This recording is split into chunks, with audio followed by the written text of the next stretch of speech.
Oh, yes. Salubrious. Thank you. Yeah, how good. In a row. Oh, thanks in a row. Oh. All right. Enjoying it? I have another sip. I need to. That's your first hit of caffeine in 3 or 4 days. Mm-hmm. Oh, it's good. All right. Welcome to another episode of the Prep Coach Podcast Retreat Edition. Live audience today. We're expecting them to talk up a little bit. We want to hear questions. We want to hear your comments as well. This will pick up your voice, so make sure that you do speak up because we're going to look into you guys to help us out through this one. All right. So, firstly, it's been a while since you've been on. Has? The last time you were on was the week before Nationals, because then after Nationals you flew the next day. The week of the Nationals. Yeah, I yeah. that one, wasn't Yeah, you were, and that's it. And you left. For So you want to give us an update? Where did you go? Yeah, what did you do? I went everywhere. I feel like I'm just repeating it because we've already had this conversation. But the listeners want to hear it. Yeah, true. So I went. Well, I actually left before the show finished at the Nationals. I gave you guys a hug because it was just running over, and then I got in a cab and left. But we flew out to Singapore the next day on the Sunday. Was there for a couple of days, and then from there we flew to Greece, which was cool. We had a night in Athens, and then we went to Mykonos, which was awesome. Mm-hmm. As you guys know, I like to immerse myself in the culture of the country I'm going. So I How made about a you point tell to. us about your Greek experience? Well, there was lots, but just when I go somewhere, I'm speaking to someone that has a different language. I like to just learn some of the basics. Like I've got some friends of lots of different cultures, and so I made a point to learn some of the things. Like I went into a coffee shop, which I would tend to do when I go away, and just say, "Hey, how are you? Like you well? What's going on?" But say it in Greece. And so when we were in Mykonos, we went down to this local little store. We stayed on a beautiful place, literally on the water. It was incredible.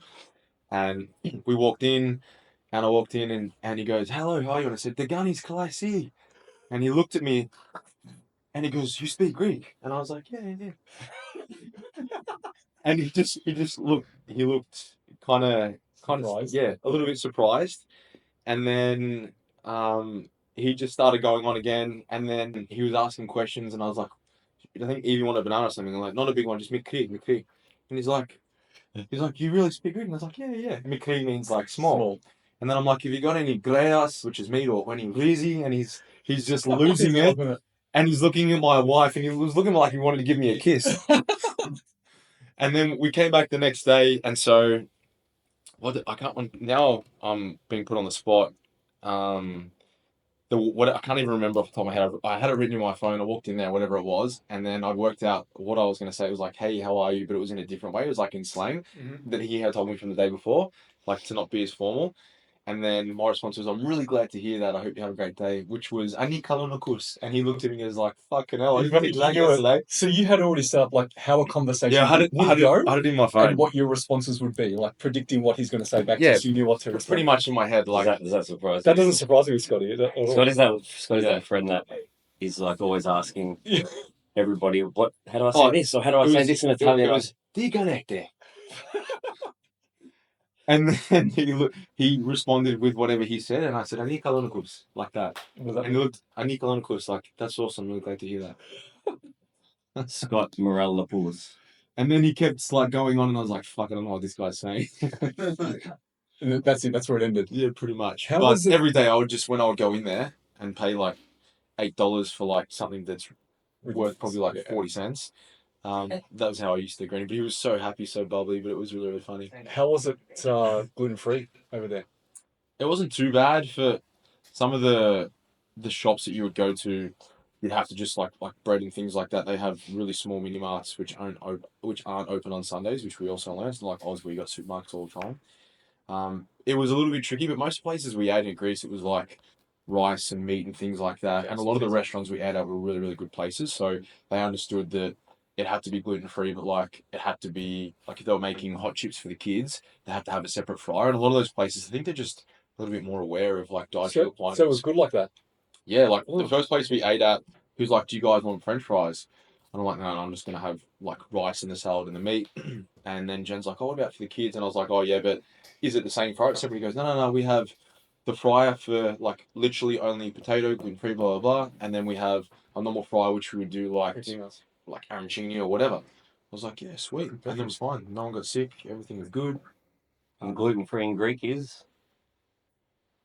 He's pretty well. I can't even remember. I think To make it unknown, and this room's gonna fucking know. So, Cortana or something like that. It was. I've got it written down somewhere, but yeah. So, Cortana, I think it was. so then obviously then you went to the UK. Yeah. Had your graduation.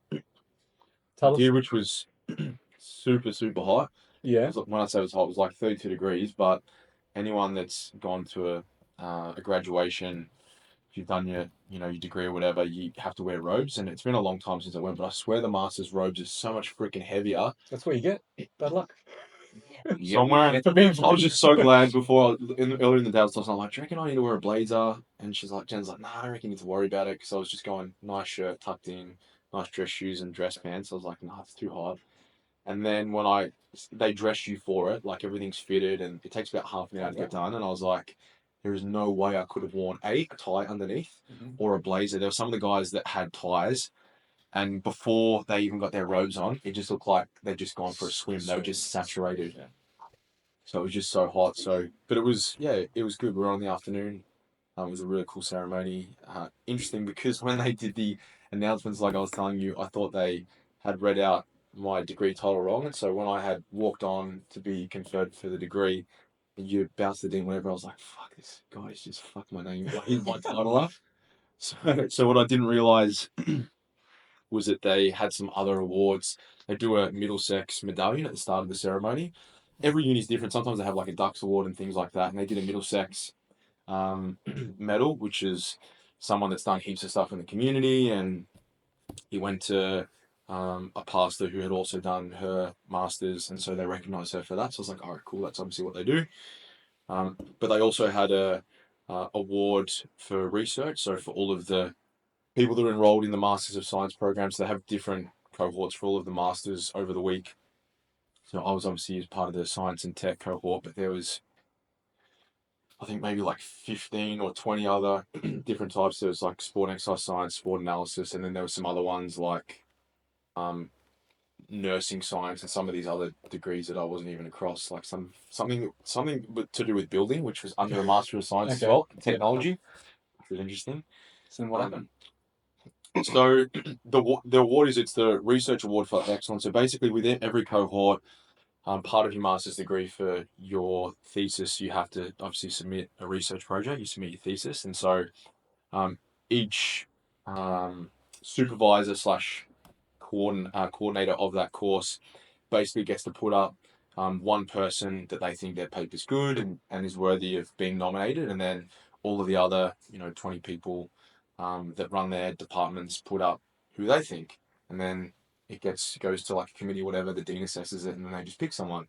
Anyway, I had no idea about any of that.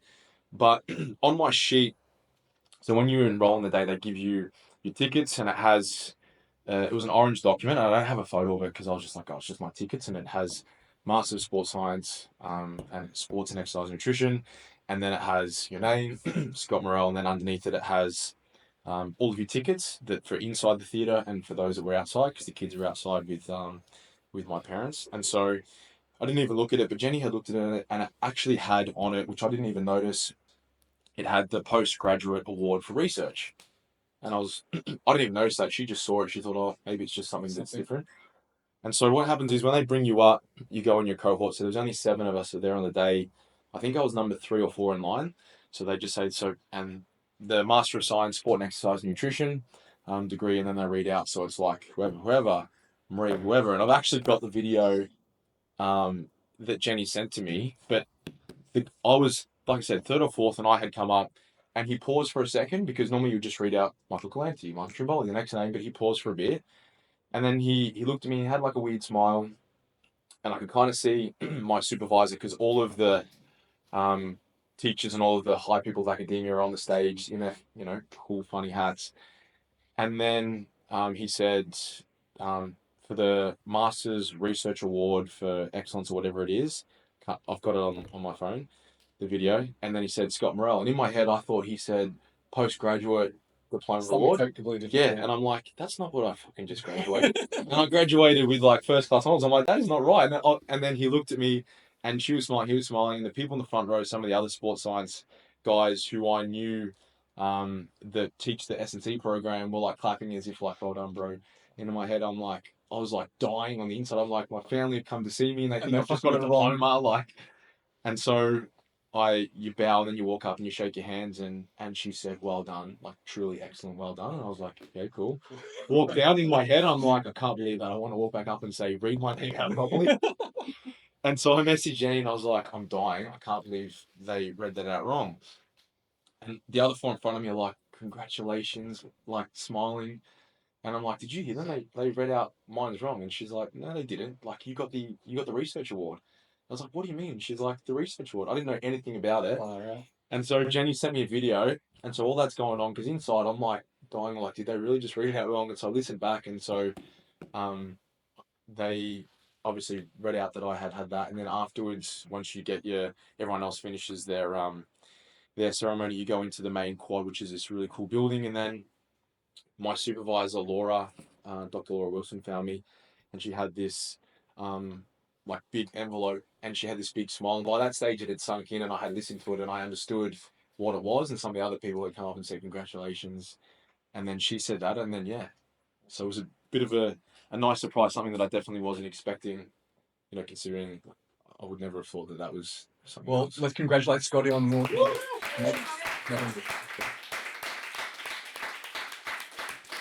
I thought he was upset because they didn't call out his name in Greek.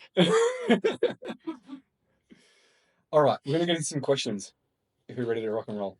Wait. Oh, no. One more thing. So, yes. Yeah, okay, so yes. Does everybody remember, those that have listened, I can't remember, it was the week before NBA Nationals or maybe 2 weeks before, but I was telling everybody the story about how Scotty would come up to me just before the show starts and give me this like really dialed in pump up. And he said, for Nationals, I've got something prepared for you that's like next level. So the morning of Nationals, he was prepping me for it, and I was so excited for this. I was actually a little bit nervous for the speech because I knew how much time he'd put into it. But because the morning show was, not as busy as the afternoon show, we're like, let's save it for the afternoon show because I would have already been emceeing for 5 or 6 hours. I'll be tired. I'll need something to get me through. And it got so busy, he never got to do it. So I've never heard it. But he's going to read it out now. It's the first time I've ever heard it. I've still never heard it. And so Normie can attest to this. I literally was talking to him. Normie is, you boys know him, and some of you guys know him as well. He's my manager, my gym, one of my best mates. And I said to him, I really want to get MG pumped up.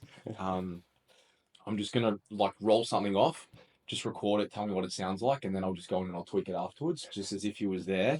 And I'm just pacing around the gym as I'm saying it. Yeah, can't sit still. Sounds like me. And this is normally done in like a dark corner where no one else is around. Flip the lights up now. Yeah, he puts his hands on his hips. Yeah, I go into the power stance. You, my brother, are Michael Galanti, the maestro of the microphone. Now, today is no ordinary day. It is no ordinary show. And you, my friend, are no ordinary man. You are a force, a phenomenon, a verbal virtuoso who turns sound into electricity. A master of the English lexicon, your words aren't just spoken, they're sculpted. Every syllable you speak ignites the crowd like wildfire licking dry timber. You don't just hold a microphone, you wield it like the gladiator that you are, slicing through the noise, commanding attention, and breathing life into every moment. The Bankstown Sports Complex is your arena, and today, as the lights blaze and the crowd assembles, you stand at the helm, not as an announcer, but as the heartbeat of the show. These athletes have trained for months, years, and it's your energy that will carry them in their finest moment. Your words will shape their memories and provide an experience that they could only ever dream of. You're not just the MC, you are the architect of atmosphere, the conjurer of hype, the man who can make even silence roar. So go out there, drape yourself in charisma like armor, paint the air with your vocabulary, be the pulse, be the spectacle, use the gift that you've been blessed with. Because when Michael Galanti is on the mic, the impossible becomes possible, and mediocrity doesn't stand a chance. Today is the day that you put NBA on the map and cement yourself as a pioneer amongst the greatest ever blessed to wield a microphone. Now you're going to go out there and show that crowd why you're the best to ever do it and why NBA has arrived. Oh, that's it. Oh my god, it's crazy. Bit of goosebumps. Far out. But some of those ones I knew would have just. Oh yeah. Massively. Yeah. It's, I feel like I could run to Zimbabwe right now. You're awake now, aren't you? I am so Doesn't need awake. the monster anymore. You know, it's probably more. It's probably just as fitting to do it here. Yeah. Like, around people that we've. But it would have spent a been little pretty bit of time- cool, literally, to go out there with a full house. I'll tweet Yeah, him. with a full I'll house. bring it for season C. That was Because phenomenal. normally when I give him it, the chest starts Yeah, to come yeah, up a I little bit just- higher. That's it. I puff up Yeah. a little bit. I Yeah. ripped the button before in your warm up street. There's a bodybuilding show on, but everyone's here to see you. That's it. That's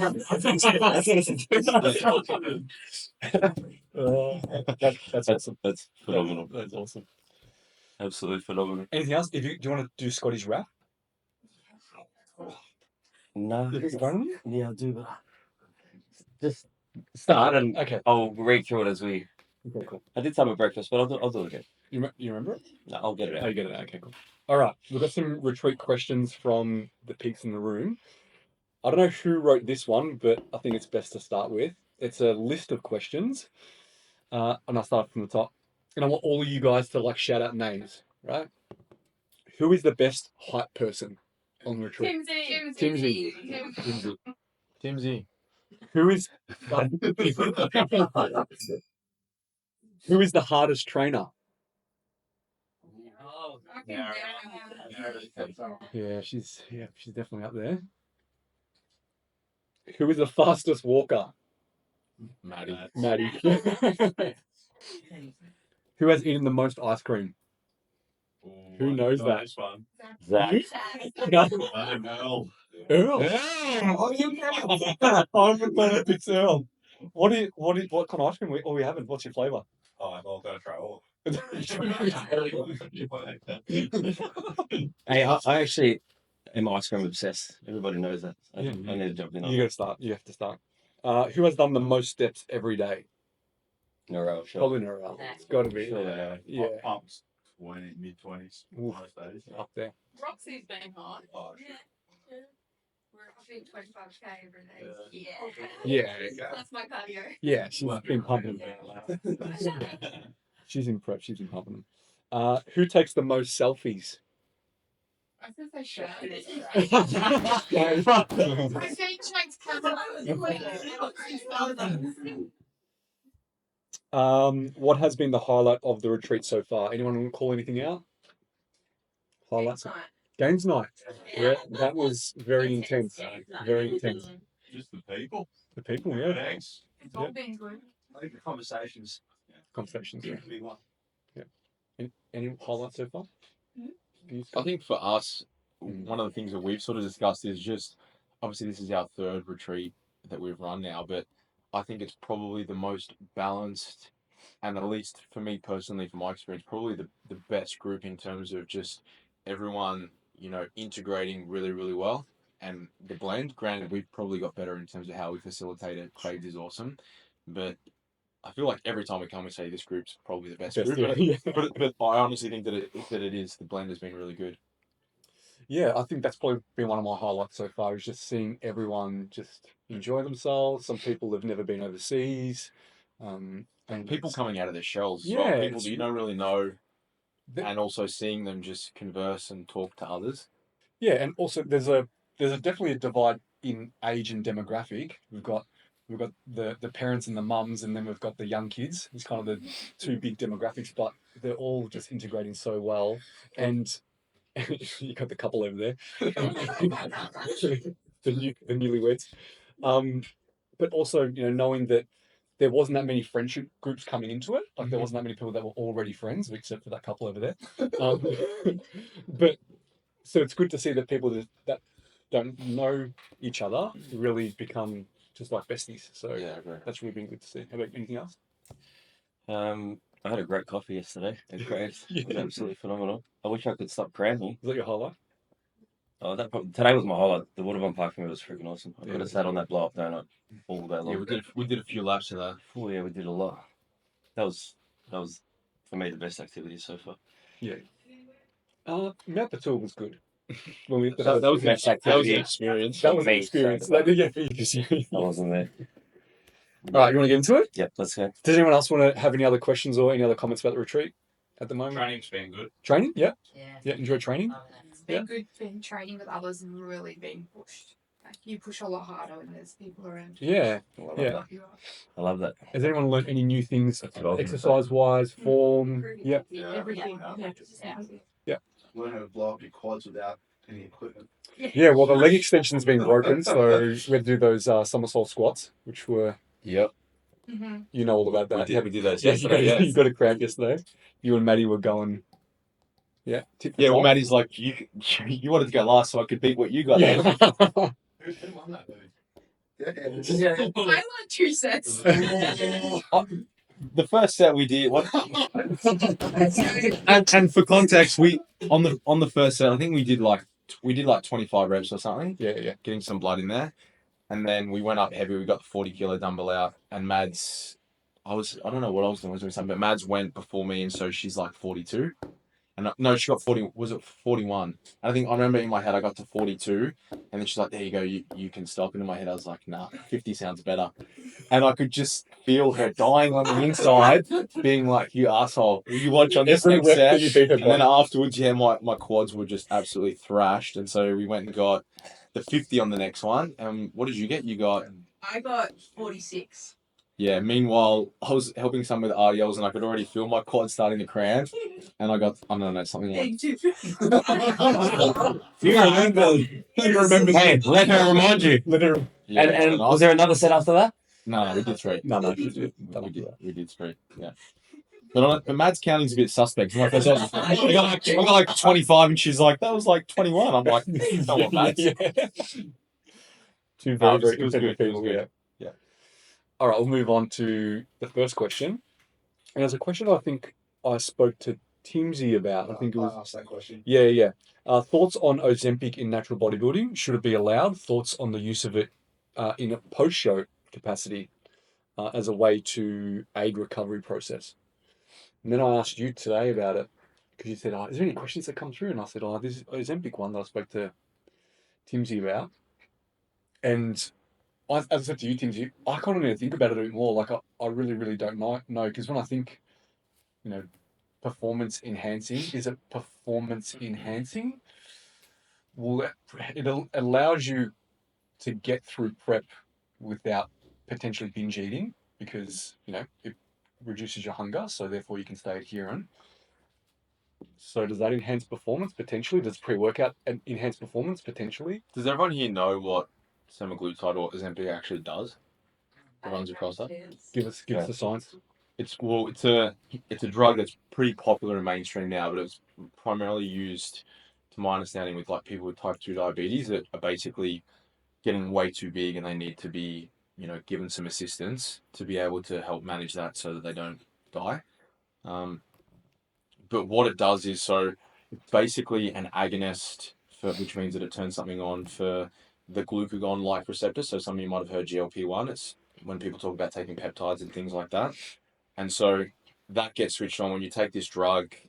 These L cells in the small intestine basically turn that on, as well as some other peptides, GLP-2 and PYY. Some of you guys might have heard that as well. It's like an appetite regulation signal/hormone, and GLP-2 basically helps with gastric motility in terms of slowing that down. So the idea is that it helps remove glucose from the blood and more or less help to deter hunger, as well as drastically increasing satiety by reducing gastric emptying. So in essence, you eat a meal, and we spoke about gastric emptying yesterday. The effect that has from a digestion perspective is that you might eat a meal and when you have Christmas lunch and you're like, I couldn't eat for 10 hours. It's kind of like that after every meal. So it deters the desire. You just don't want to eat. So despite being in a deficit, it seems to be able to attenuate that. Again, most of that is based around severely overweight people. To my knowledge, I don't know too many people that have used it that have about to start a contest prep. Say if you're going from being 10 kilos out to from stage weight to losing that. For me, when MT was just mentioning to me earlier, I would be more concerned of how are you going to protect fat-free mass or contractile tissue, because it does deter the desire to want to eat. Now, yes, protein is important for tissue retention, so is training intensity. So if you could still train really, really hard and it didn't impede that, again, I don't have any context because I don't know anyone that's used it in a contest prep setting, but I do know people that have used it really struggle to be able to get protein in, because protein has a high thermic effect of feeding, which means it costs your body more energy to metabolize and it takes longer to digest. So if you're having lots of protein, that only enhances that feeling of hunger, of satiety, preventing hunger. And so as a result of that, you don't want to get that next meal in. So for a lot of people that do try to play around with it, they lose weight crazy quick. But then it's like, I don't want to keep doing this, because they have found that training performance goes down because you're not getting in enough food. And if you think about what fuels your training demands, it's ATP/energy. So if you're not physically getting enough energy, you're resulting on obviously the breakdown of adipose tissue. But if you don't have huge amounts of adipose tissue to start with, then for me, thinking about it objectively, you would be degrading, lean mass. And there actually is, when you mentioned that earlier when we were talking about it, I was like, I wonder if there actually is any research, because it's not listed as performance enhancing. But there was a review in 2024 that I found. I literally had a look online before, looking at the effects that it has on lipid oxidation, so lipid synthesis, and also breaking down or oxidizing free fatty acids. And there does appear to be some, firstly, for context, it wasn't done in physique athletes. It was based on type 2 diabetes, people. So we shouldn't then take that and say, oh, that is definitely true, because that's that demographic. We are a very bespoke niche demographic as physique athletes, but it did promote an increase in lipid oxidation. But it should, because if you've got someone that's really, really overweight, they've got an abundance of adipose tissue. So it would make sense that that's the substrate that you're going to use. So I think for me, eventually it probably would be, but I don't know that many athletes would want to take it, because for the reason that your training would go to shit, you'd be eating super, super low amounts of food. And eventually, you would probably start to fall into that hole like you do of increased lethargy towards the back end of prep a lot earlier, I think. Mm-hmm. Because you said it delays emptying. Would you feel bloated constantly then? I don't think so, purely because the desire. So originally, you're not eating that food. So if you think about you being someone who's overweight, 8,000 calories, they're probably going to be eating maybe 3,000, then 2,000, then eventually, as this GLP-1 agonist starts to continually do its thing, I don't really feel like eating. Like I'm satiated, and so there's actually not that much food going through transit. So in that instance, probably, like, I don't think so. If you're talking about, say, if one of us were to jump on it, we don't have huge, large amounts of food. If you're eating 4,000 calories and you go down to 2,000, that would make a huge difference in terms of not wanting to eat as regularly. And that's part of the problem. Most people are having like 2 meals a day. So they're trying to find ways now, to my understanding, to be able to use this drug, but so that you're not losing, an abundance of lean, contractile tissue, which we need muscle to live. That's something that you would need to be mindful of, and hence you'd want to still resistance training so that you can preserve it, but you don't really have the energy to do that. So it's kind of like a bit of a catch-22. So whether you then reduce the dosage, but if we're talking about employing it in the recovery phase, I feel like that would be a horrendous idea, because if you think about the recovery phase, the goal is to restore energy availability and to restore your physiology back to baseline. And so if you're taking a drug Just going to hold you there longer. to deter you want to do that, you're just lingering in that spot, and just time is doing that. The only way to fix that recovery period and food focus and things of that nature is you need to restore fat mass and you need to restore energy availability. And there's heaps of research that shows that now. And anecdotally, we see it all the time. You could have someone that in 2 weeks, they might gain 8 kilos. And I have someone, and he won't mind me mentioning his name. Most of you guys know Wayne. So from his last prep, he won his pro card. He did the same season as UMads, won his pro card, took the lot. He, in his first prep that he did, when he didn't win his pro card, he is someone who likes to eat. And he went out after that nationals, and I've never heard or seen anything like it. And in the space of 7 days, I think he gained like 13 kilos. Like, he didn't end up in hospital with refeeding syndrome. They went out for like Korean barbecue and some of the photos, but then for the first few days, because I always check in day 1, day 2, how's it going? He was just a little bit vague. And then his business partner, who I also coach, was like, hey man, he's been eating like an asshole, and then he's just doing cardio, he's trying to offset it. And so we literally called up, had a coffee, and I was like, everything that you're doing, it's just binge repeat, binge repeat, binge repeat. You need to just stop.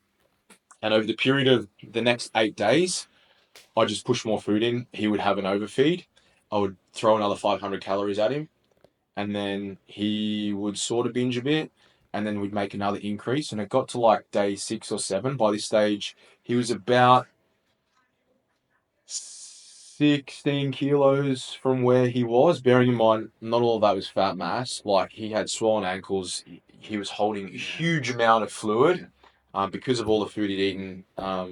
He had crazy amounts of sodium in his blood. And so he got to the point where he's just like, I just don't want to eat anymore. Like, I'm just so overeating. And then what we did is we brought his food down from, I think we were like 5,400 calories down to like 3,800. He followed that for a week. He had like one sort of little slip up, but his weight, I think, in the week dropped like 6.5 kilos. So he's back down to like maybe 10-ish kilos. And then the next week, again, checking in how things are going. Yeah, I'm all right. Hasn't been as bad. How's your food focus? Yeah, it's sort of there. Like, first dessert, I'll sort of keep eating it. But what we found over the next sort of 2 weeks, it just dissipated more and more. And by week 5, he was cruising. He was ready to go again. And he ended up being, probably week 5 or 6, he would have been like maybe 14 kilos-ish, maybe, above where his stage weight was. But then from that point to maybe 6 months post, I think he gained like maybe a kilo, if that. And then we ran a tidy up phase, and he was back to like maybe 10 kilos over stage weight with no dietary recall, no diet fatigue or any of that kind of recoil as a result of it, and then continued back into a surplus. So where I'm going with that is, yeah, he gained a lot really, really quickly, but once we got to that point, he was cool and he was good to go. Whereas you could have someone that just gradually over a period of 14 weeks does that, and they'll get to that same set point, and then they'll feel good.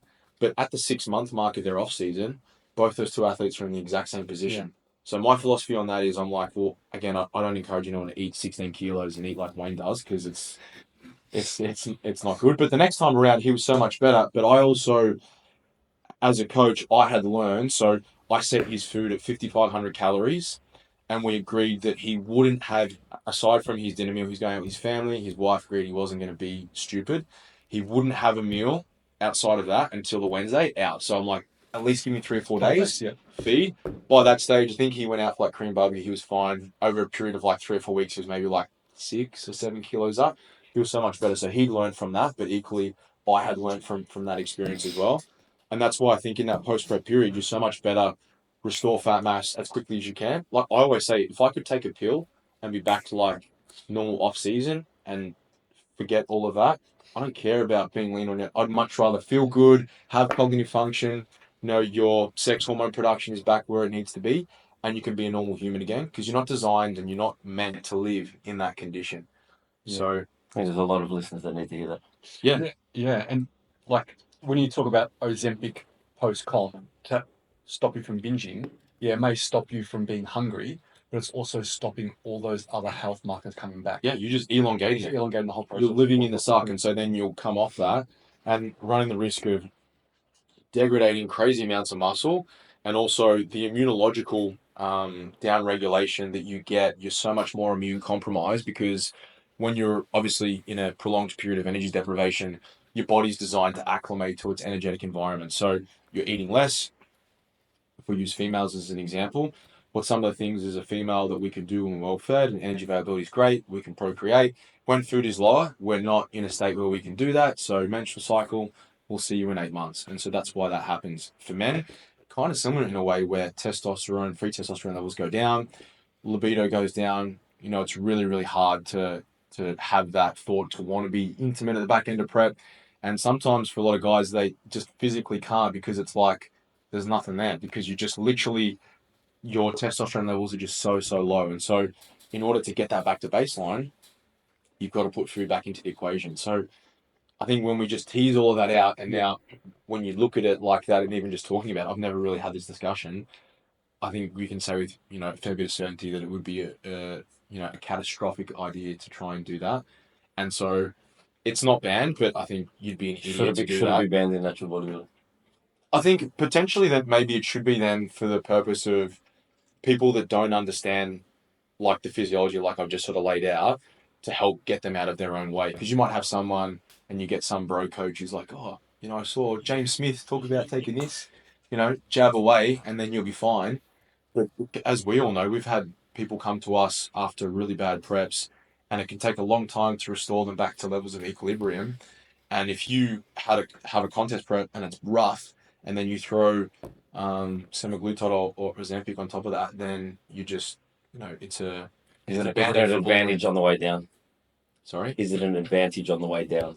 I don't think it would be, because I think it would compromise training performance. And we were talking about this sort of in a group, how there's so much hype around, don't get me wrong, there's definitely good research that shows that when you're in a dieting condition, eating a bit more protein might help in terms of retention of obviously muscle tissue. But as I sort of said yesterday, if I had someone to choose between training like Nerida in a contest prep and eating 1 gram per kilogram of body weight, and everyone knows the range that they roughly state is roughly 1.6 to 1.7 grams per kilo of body weight, versus someone who's eating 3 grams, but they train like someone who's, I'm tired, I don't have any energy, Like a peasant. Yeah, I don't want to do this set. Yeah, basically. Then the person who's training like that but eating more protein, there's not a chance on earth that if you were to run a DEXA, they're going to have more tissue than someone who trains like that, because you're giving your body a reason. You expose it to that insult. Again, on every level, physiology wants to turn back to baseline. So it's going to adapt, and you get that signaling response. We need to retain this tissue, because I can't pick up that barbell if I have less, of those contractile units, versus I'm eating more protein. That's great. There's lots of people that eat lots of protein that don't lift weights, and they don't have quads like, her. So it's like, There's also like some other reported nasty side effects too, like extreme nausea, dizziness, heaps of other stuff. Okay. That's not going to be great if you're trying to go dominate yourself in the gym 2 hours a day. and especially when you compound that with existing low estrogen, low testosterone, where you're already, a little bit more abrasive in terms of, a little bit sharper in terms of how you feel, a little bit more irritable, I would again think that's only going to make it worse. So it probably should be banned. But if anyone's listening to this thinking about doing it, Don't. Unless you're I actually think there is definitely a place for this drug for people that are really, really overweight, It's just and not in honestly they're gonna eat themselves to death. They're gonna die. They're gonna compromise their health, which, as a tax-paying Australian citizen that pays a lot of tax, I would much rather use a drug like that for someone like that, who then is going to end up in care, and taxpayer money has to fund them. Nurses, there's so much of our money goes towards that, versus a drug like this. And I know, pharmacy companies like that make billions, and this drug's designed for that. But having said that, it would free up more hospital beds, it would free up more taxpayer money to not have to take care of people that can't take care of themselves, and it gets them out of their own way. And I know lots of people that have used it, seeing great results, and they have to taper off. But if you don't treat the behavior that led to the outcome of being overweight, It's always going to go there. then again, history tells us you're just going to end straight back up there. Any other questions on that or comments or? Question on, not quite on Ozempic, but you were saying about how, if you could take a magic pill and go from comp prep back to baseline as quick as possible, is there a negative side effect to doing it too quickly? Yeah, so if you go too quick, things like refeeding syndrome, you can obviously you can experience that. You also, depending on where you're at, if you're viewing it as though Scotty wants me to gain 6 kilos in 6 days, I'm going to go on a McDonald's bandwagon. It doesn't really work like that. You want to try and restore. My philosophy in terms of how I do it, it's usually around 3% of body weight within the first 7 to 10 days, 3 to 5%. And then from there, once I have some of that essential fat mass back on, I anecdotally have found that with athletes, within the first week, God, I feel so much better. And then you can gradually reverse from there, as in take your time. But a lot of it is just, it's subjective in that, he might take a bit more time. I can't even remember. I think you responded pretty quick, didn't you? A bit more fat mass, good to go. There's others that are like, I still don't feel great. And in my head, I'm like, I would prefer if we're roughly say 7%-ish above stage weight, but there's some people I'm like, I've got to get them back to sort of 15 above stage weight, 15% in the period of like 6 weeks. But then once I get them there quickly, I know that they're cool, like say a Wayne, for example, and then they can just cruise from there. So you kind of have to see what's best for you. But if you are someone that's struggled coming out of contest prep with your relationship with food, in terms of how you feel, for a lot of us, it's the identity. A lot of people have a prep, you have a great result, you win a pro card, and they associate the way they look with that moment of happiness. Like, that was the best day. I feel so good. So I'm going to stay in shape all year round. But if you think about it from a performance perspective, let's say that you win your pro card and you're going to next come back in 3 years or 2 years into your pro show. The time that you waste in those first 3 months hanging onto your abs and wanting to still look good, like, you might have a photo shoot in a week, cool, do that. But the time that you waste in that's time that you're not going to get back to improve. And you might have someone, you look at the best people that are winning pro shows, as soon as the prep's done, get in and then get out, regain, get back to a good spot. You're not going to eat stupidly, you're not going to go too far above, but most people know where their set point is. So if I compete at 85, I know that roughly between 96 and 100 is a good spot for me to be in. Sometimes you might need to go a bit heavier, but then equally, if you're hovering at say 92 because I've got veins in my abs and everyone looks at me, who fucking cares about any of that? You're not going to improve. You're going to look the same next time you step on stage. Yeah. So again, it comes down to what. And if you're like, do you know what, I like looking good all year round. Someone like MG, for example, he has a set point where he aesthetically looks awesome. Everyone saw his abs today. He feels good. He can still function. There's no decline in cognitive function, in how he feels and how he operates. He feels good. When we've pushed him up to the mid-90s before, feels hot, sweaty, walking upstairs can be an Olive arduous oil leaking out task. of my forehead. Yeah. It's he doesn't like that feeling, having to eat, crazy amounts of food. But in saying that, he's also not trying to be the best bodybuilder that he can be. If he was, he knows he'd probably have to spend a little bit more time being uncomfortable. But that isn't in, the foresight sort of for him. But if he was to go, say, another 3 or 4 kilos off where he is now, then he would start to see some of those, diet-related perturbations that do come with that. Yeah, I'm on the cusp. He's I'm in on comp prep at the moment, ain't he? Yeah, I'm preparing When you tomorrow. compete? Every time we travel, there's always a little There's a show on tomorrow. There is a show on tomorrow. For the record, I'm not competing. Yeah, but I'm on the cusp of starting to feel some of that. Just my body's. I've been pretty much at this condition for 5 months now, so just in the last couple of weeks, I've probably started to notice definitely a decline in strength, and my recoverability's gotten a little bit trashed lately. As you guys know, I'm cramping every. So even that kind of biofeedback, and I can even relate. Like, I wouldn't normally cramp. I haven't cramped like that for the last 6 weeks, fueling more. But being here, more steps, more output. We haven't weighed ourselves, but I reckon I'm probably like 2 kilos. Yeah, thanks, Mads. 2 kilos down. And so the reality is you giving that feedback. So it's like, when this is done, and even like today, man, you need to start going out for ice cream afterwards to get some of those calories in. Today. But if you had an athlete who's feeling like that, that would, maybe not ice cream, but it would be, let's see if we can get another 2 or 3 kilos on. You're still going to look pretty good at that. You may not be as grainy, but also when you get back to Melbourne, it's pretty fucking cold. And so being a little bit heavier might be all right. And then if you want to lose another kilo, you can. And that's why everyone has that friction point where, kind of like if you drive a manual car, you get that right sweet spot. You let it go too quickly, it'll stall. You obviously balance it right. And it really is that. And we refer to that as that body fat set point. Yeah. And everyone has it. So for you, what would you say yours is at? As in, like, my perfect spot? Yeah, you feel amazing. You look great. 88 and 9. What's your weight now? Like 83? 84, 83, 84. Yeah. What about you? Where's my set point? What do you reckon? Everywhere. About 90. 89, 90. Yeah. In terms of aesthetically, what's the body weight that you look in the mirror and you like the aesthetics of the most?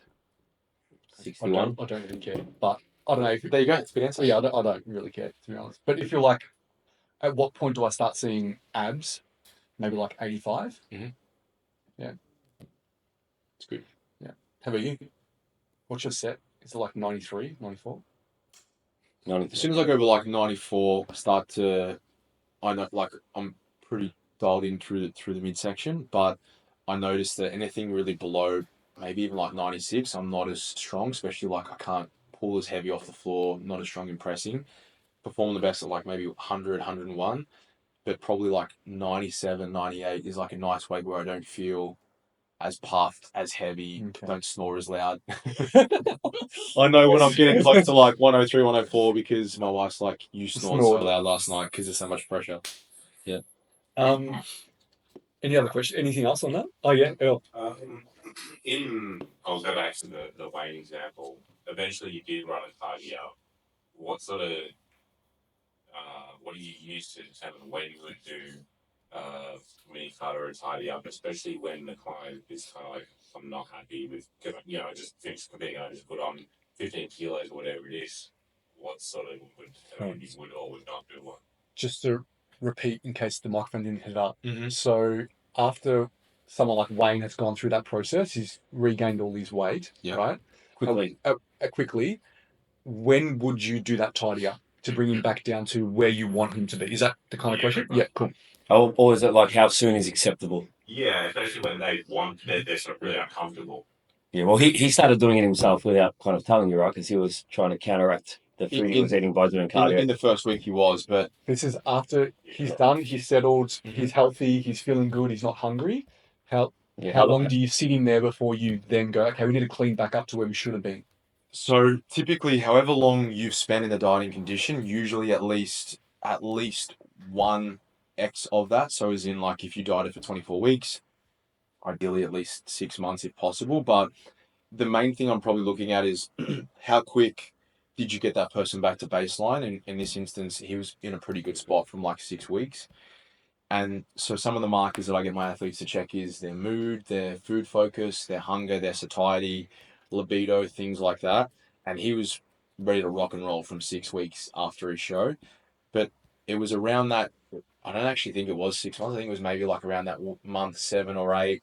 And he could give two shits. He didn't even care at all. He is like, yep, everyone who knows, mate, he's like, I do whatever you say. I don't care. Yeah. He's just so funny. Yeah. So, and to be honest, I think it was only like a 4 or 5 week. Most people that know my approach with mini cuts, it's usually really assertive, aggressive, want to get in, get out. So it was like, I think we pulled off maybe 7 or 8 kilos, like I said, in a space of like, would have been like 4 or 5 weeks. But typically for most people, let's say that someone nailed their reverse in their recovery and all of their markers are in a good spot, and also looking at where their bloods are as well. So we get our athletes to have their bloods done usually around about a week or within the week of competing, having a look at where sex hormone binding globulin, free testosterone, and things of that nature are. And for me, I'm also looking at the white count as well. So looking at neutrophils and macrophages and eosinophils, because for me, I'm like, if those numbers are really, really low, immunologically, they're really compromised. And so the way, some coaches are like, yeah, just if it fits your macros, follow that. But if they're deficient in a lot of those things, the risk of them, especially like say you do season A and you're going into winter, everyone's sick in like Melbourne City at the moment, you're running that risk. So it's like, I want you to have some control, but as a rule, you need to consume 3 meals a day that have at least 200 grams of different colored vegetables, at least 3 meals a day that have 2 different colored fruits, so that from a micronutrient profile, you're giving them what you can. You can't enhance immunity, but you can prevent deficiency. So that's something that you can lean into. But if their bloods are good and some of their biomarkers have been in a good spot for at least, I think, 3 months, you can run a tidy up. But again, you're not talking about an 8-10 week mini cut. You want to get in, get out. But if it's someone like Wayne, who has had a huge amount they've had to gain, and I've had a female who I took on late in her prep last year, who we pulled out after a couple of shows, but she regained, which based on her history, I knew that was going to happen. And it was better for me to let her do that again, not feel guilty, not feel shame. She regained it. And what are we in now? July. She literally just finished her tidy up. She finished her prep start of October. So what's that? October, November, December, Jan, Feb, March, April. She started her so 7 months was her time span, and that was a 6 or 7 week tidy up. But again, we pulled off like 8 kilos or something like that, and now she's back in a good spot. But throughout that whole process, she's only just starting to get hungry towards the end. But even then, now it's gone, traveling, has a great relationship with food, isn't eating like an arsehole, is in a great spot.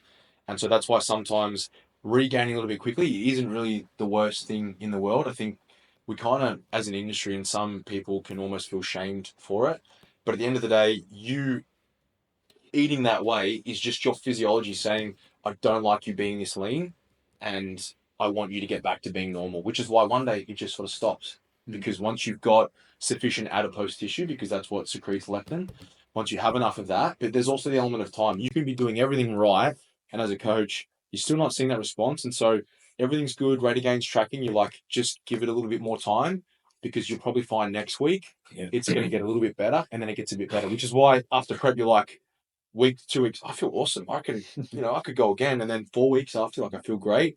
And then 4 months after, you're like, now I really can feel good. Yeah. So There was a question, so I'm going to lead in this direction because we're kind of already touching on it, but it was talking about the reverse diet, and if you've gotten too heavy and you're on less calories at what you were last time at that weight, right? So less calories at what your peak off-season weight would be. Yeah. Is there like an approach where you can reset to get back to those higher calories again at that body weight So they've regained really quickly. but obviously So the then calories haven't come up, So how have their calories not come up if they've regained really quickly? or they've obviously been binge eating and things like that, but once you Okay. put them back on plan to maintain now their new heavy weight, it's not as much calories as what they were at last. That last would time. usually be pretty Right. rare, because if someone's eating pretty aggressively as a result of the acute, and that's the other thing that we do see in some of the case studies that they've done, most of it is on figure athletes. We don't have lots of research in this because it's really hard to conduct. You've got to get a figure athlete to say, yep, I want to do it. So any figure athletes that maybe in the next prep that you want to take some of this data, maybe we can run our own case study and assess how that works. But if they're eating really aggressively from the start, usually as a result of that, you'll see it as food restriction is no longer, or food deprivation is no longer an issue. Resting metabolic rate will start to rise, because everyone knows when they're in prep, you could be having a conversation with someone. If I was taking a lecture yesterday, I was standing, and then towards the end, you're leaning, or you're talking to someone. That may seem really seamless, but that is an energy preservation that your body is trying to do. It will do whatever it can to try and preserve energy. As soon as you start to put food back into the equation, and it senses an increase in fat mass, that will start to rise. And provided that they're still active, it's never going to be a like for like. And as we get older, we do see some down regulation. But I wouldn't have thought it would have been like crazy. Yeah, like 1,000 calories difference. Yeah. I think it gets really skewed. Is like if you're reversing and you're on 1,700 calories, say, or 2,000 calories, but you're having 2 or 3 sporadic days of 4,000, 7,000, and 5,000, and then you go back to 2,000. It's like, oh, I used to eat 2,400. It's like look at the net caloric intake for the week. Yeah. And that's why we talk about with calories, look at the bandwidth of calories, for the week. Like there's people here that are dieting this week, and we've got a nice dinner on Sunday night. And for some of those people, they'll have a bit more food on the Monday night. But what has been accounted for is some greater energy expenditure earlier in the week, which when you look at the deficit you're trying to achieve over the 7-day timeline, that deficit's not compromised. Yes, you might have more food on this side here, but the negative balance earlier in the week obviously accounts for that. Yeah. So again, there are things you need to factor in. It's very often, like you said, that sometimes I have a little bit of my son's dinner, and if there's some nuts there, I'll eat them. And who in a reverse diet is going out and like having 6,000 calories as an overfeed and actually measuring that at 6,000, probably saying it wasn't too bad. It was just, it's probably around 4. It was probably more like 6 or 7. And that's where that number gets skewed. Yeah. But ultimately just time. Like To answer that, no, you can't. You can't just hit reset. There's no like magic potion to reset your metabolism. It just doesn't really work like that. But things to help repair is the right word. It's more getting back to doing things that are habitual, and I guess are things that are going to be part of your future that you want to, like, that you're going to do going forward. For example, who here does at least 8,000 steps a day? Yeah. That's something habitually that we decide that we're going to do each day, and we do that. It's non-negotiable for us. It's a low-hanging fruit. Everyone brushes their teeth every single day. Yep. Okay. It's something that we do. So they're those things that once you start to stack some of those things, I think you'll find that the two are pretty tightly correlated, that will sort of start to trend back up. But to be honest, how much food you eat, there's like a massive badge of honor that's associated with that. To be honest, you should want to get the maximum that you can out of the very, very bare minimum. Everyone thinks, like when people are, one of the things that I get a little bit frustrated on, which I never voice, but in prep, the amount of DMs, hey bro, what are your macros? How much are you eating? It makes no difference what I'm eating versus you, because physiologically we're different. What I do in a day is different to you. And it doesn't matter how much food you're eating. When you are truly inside out conditioned, you can be eating 3,500 calories. Your maintenance, my low days might go maybe 2,100 to 2,300, which for some people might be like refeed days.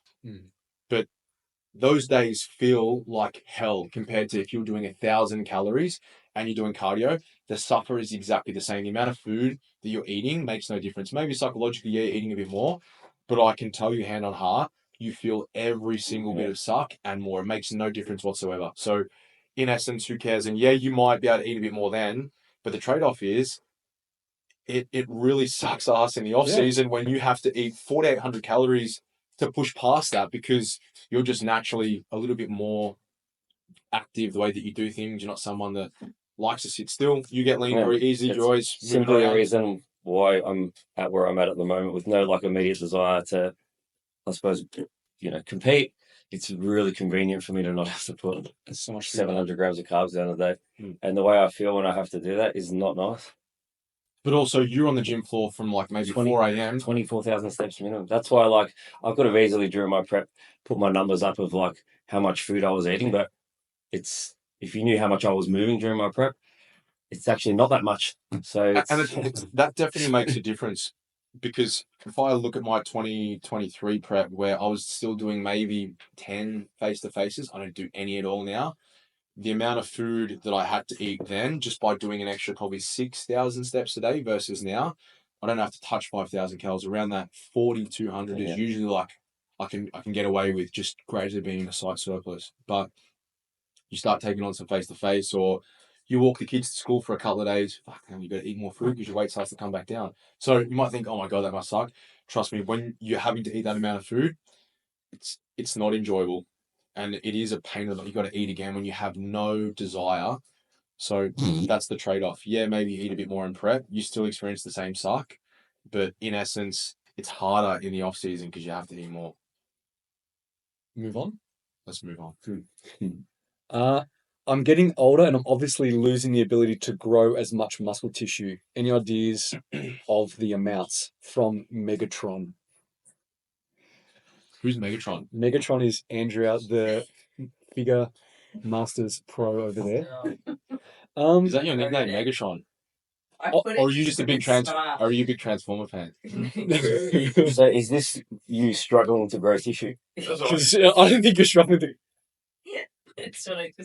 Look, it's a very good question actually. Like, is there any data on the potential growth decline based on age? Well, let's just say, Andrea, when did you start training? Like start bodybuilding training?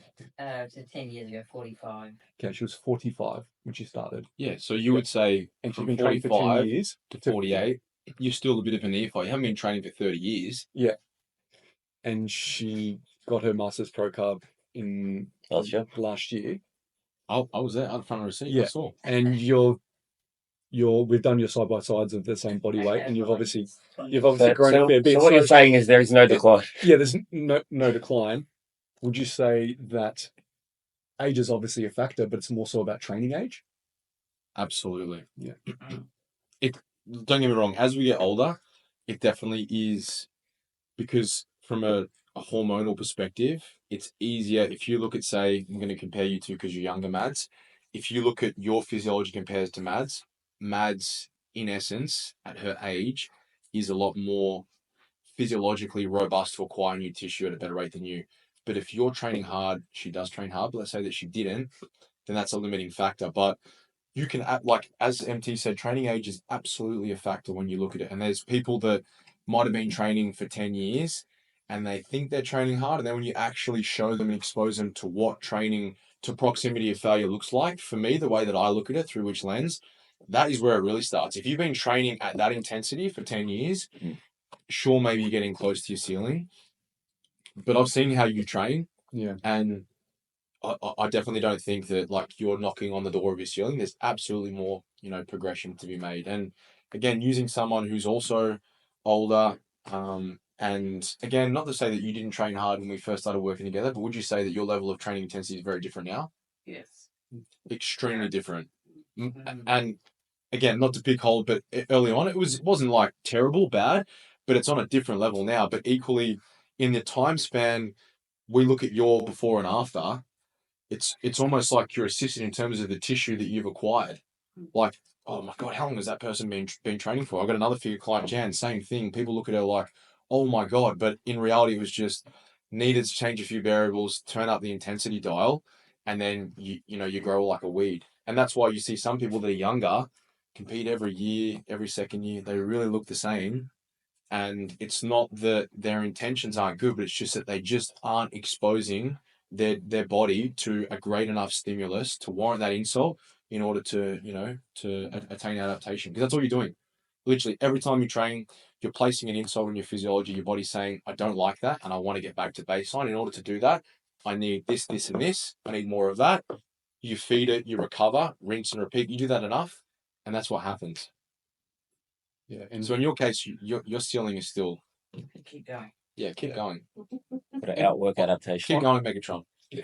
honestly, like I use Andrea as an example a lot of times. You don't even know this, but when I give the example of when you started training at that age, some people think that they're over the hill at that age. I'm like, you should meet Andrea one day. She's amazing from what you have achieved, and at your age is incredible. And honestly, you conduct yourself like a true athlete. I know when you check in, everything's answer is all good, because I know it is. Like you're super consistent every single day. You're training super hard. You're on a decent amount of food for your weight, so you're doing everything you need to do. Another example is everyone know my fitness client Chin Chin. So she's 50. She's only been weight training 5 years. Yeah. She started weight training at How many 45. pro cards did she this week? All of them. Yeah. So Incredible. she's got plenty of room still. So you're doing all right things. Just keep doing what you're doing. Yeah. Let's get her a Megatron belt. Bali time. You can get a Megatron belt in Bali. Yeah, that's dope. Any other questions? Anything you guys want to throw out there for us? Some of these guys probably have to go to messages and It's stuff. probably later. Okay. Thanks, man. Cool. Appreciate All it. right. Thanks everyone for the Thank you. Thank you.